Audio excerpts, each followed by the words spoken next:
एक समय की बात है।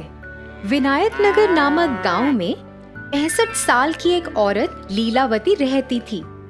वह अपने 2 बेटों और उनके परिवारों के साथ रहती थी। वह एक ही घर में रहते थे। लीलावती को स्वादिष्ट खाने खाने का बहुत शौक था। उसे अच्छे कपड़े पहनने का, आईने में अपने आप को देखने का बहुत शौक था।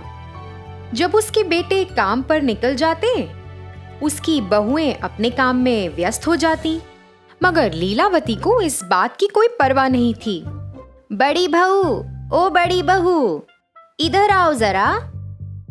जी माँ, बोलिए। अरे, क्या तुम मुझे वो गिलास दे सकती हो जिसमें पानी रखा हुआ है? लीलावती बहुत आलसी थी। अपने बाजू में पड़ा हुआ गिलास भी वह उठा नहीं सकती थी। वह हर बार ऐसे ही करके किसी ना किसी को बुलाती और उन्हें परेशान करती। उसकी बहुएं उसका कहना तो मान लेती थी, मगर वह भी बहुत परेशान रहती थी, क्योंकि उसे खाने का बहुत शौक था। जब अच्छा पकवान पकता था तो वह खुद रसोई घर में जाकर देखना चाहती थी कि क्या पक रहा है। अरे बहू, सुनो, तुम क्या पका रही हो? खुशबू तो बहुत अच्छी आ रही है। फिर जब लीलावती की बहुओं ने खाना बना लिया तो वह इंतजार करती थी कि वह रसोई से बाहर कब आएंगी। वह रसोई में जाकर सभी पकवान देखती थी, एक एक करके उन्हें सूंघती थी और फिर कटोरी में सामान भरकर चुपचाप अपने कमरे में चली जाती थी। भोजन के समय बहुएं पहले सबको खाना परोसती थी, मगर जब उनकी बारी आती तो खाना कम पड़ जाता था। उन्हें पता ही नहीं था कि खाना कम कैसे पड़ जाता है। कभी कभी तो उनके पति उन्हें गुस्सा भी करते थे कि क्यों उन्होंने सही मात्रा में खाना नहीं बनाया है।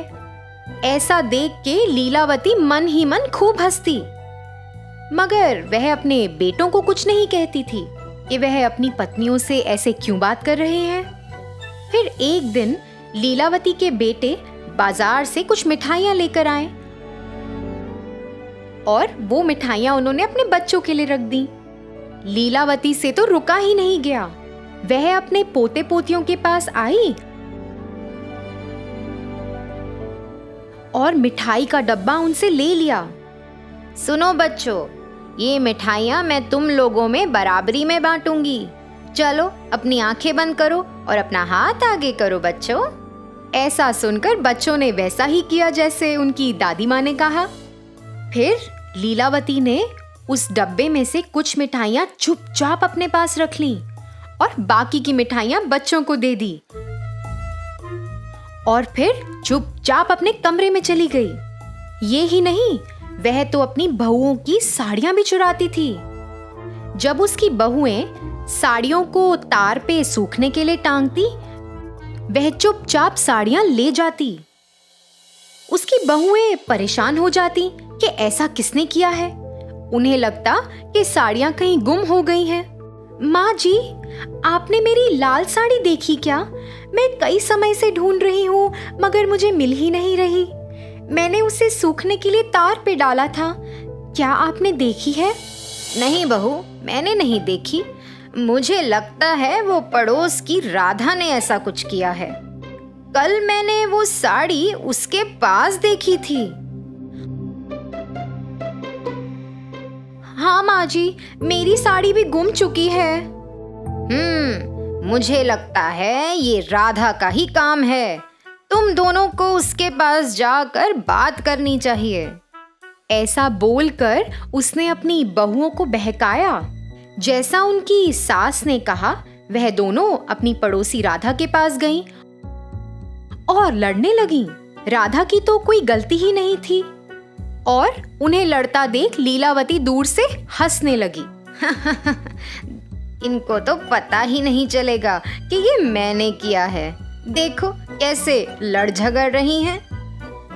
लीलावती ऐसे ही अपने परिवार में सबको तंग करती।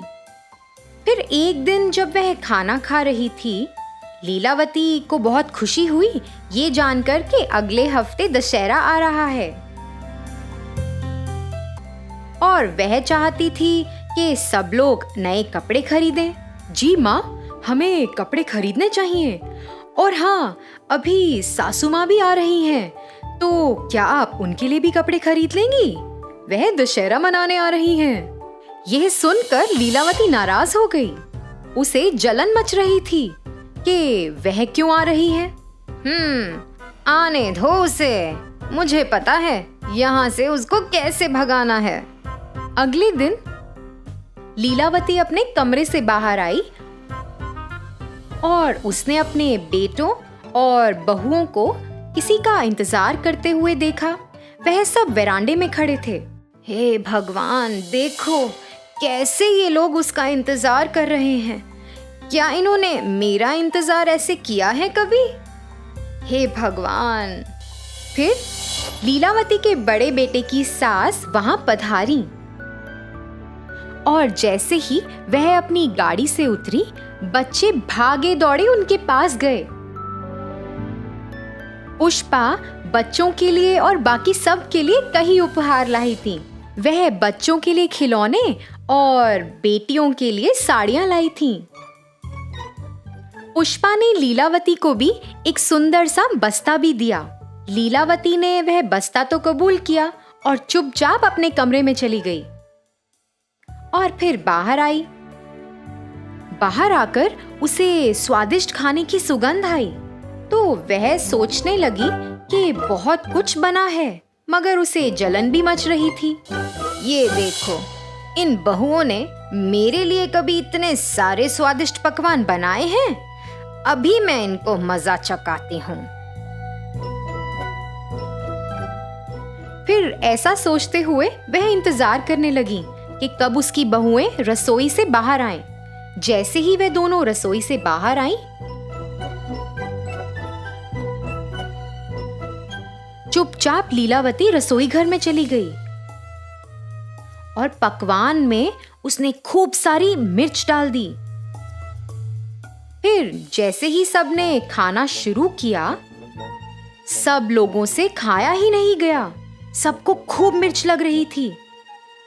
सब तो पानी के लिए तड़पने लगे, मगर लीलावती ने तो खाने को छुआ तक नहीं था। मगर उसे ऐसा लगा कि सबको शक हो जाएगा कि उसने कुछ गड़बड़ की है, तो वो भी नाटक करने लगी कि उसे भी खूब मिर्ची लगी और पानी के लिए तरसने लगी। मगर पुष्पा को शक हुआ। पुष्पा ने लीलावती को कुछ ना खाते हुए देख लिया था। उसे ऐसा लगा कि कुछ तो गड़बड़ है। पुष्पा ने लीलावती पर नजर रखनी शुरू कर दी।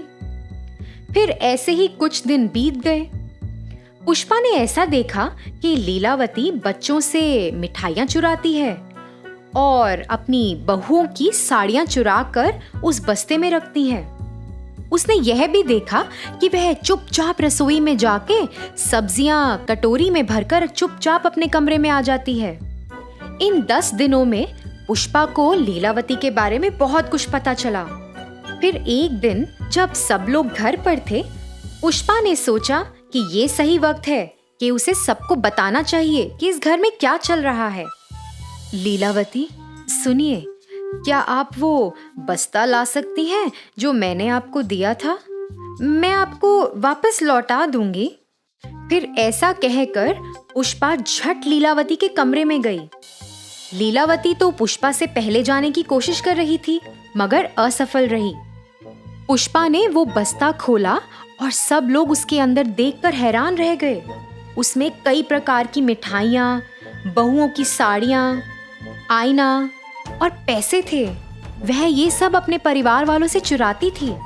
लीलावती, तुम्हारे बेटे, तुम्हारे बहुएं और तुम्हारे पोता और पोती, ये तुम्हारा परिवार है। ये किसी और के नहीं है।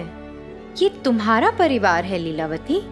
तुम्हें क्या लगता है कि ये सही कार्य है जो तुम इतने दिनों से कर रही हो? माँ, आप ऐसा क्यों कर रही थी? इसी कारण से बच्चे हमेशा आपसे परेशान रहते थे। माँ, आपको नहीं लगता कि जब हम काम से घर आते हैं तो हम थके हुए होते हैं? और आपको ऐसा करने की क्या जरूरत थी माँ? आप सबके साथ खुशी खुशी रह सकती हैं। आपने सबको कितना परेशान किया है माँ? माँ जी, आपने ही हमें राधा के बारे में बताया था। वो मेरी कितनी अच्छी दोस्त थी। आपके झूठ की वजह से अब मेरी दोस्ती भी उससे टूट गई है। माँ जी, हमने आपका बहुत ख्याल रखा। आप ऐसा कैसे कर सकती हैं हमारे साथ? लीलावती को अपने से कम उम्र के लोगों को ऐसा कहते हुए बहुत बुरा लगा। ज्यादा बुरा इसलिए लगा कि वह उसके खुद के परिवार वाले थे। उसे एहसास हुआ कि वह कितना गलत कर रही थी और उसने सबसे माफी भी मांगी। उस दिन से लीलावती अपने बच्चों का अच्छे से ख्याल रखती थी। वह अपनी बहुओं का भी खूब ख्याल रखती थी। वह अपनी बहुओं की काम करने में मदद भी करती थी। ऐसा सब देखकर पुष्पा भी बहुत खुश हुई कि उसके रहते रहते लीलावती का हृदय परिवर्तन हुआ। तो बच्चों, इस कहानी से हमें ये सीख मिलती है कि हमें अपने पास मौजूद जिंदगी से संतुष्ट रहना चाहिए। उम्र के साथ हमें अपना व्यवहार भी बदलना चाहिए, नहीं तो इससे हमारे अपनों को चोट पहुंच सकती है।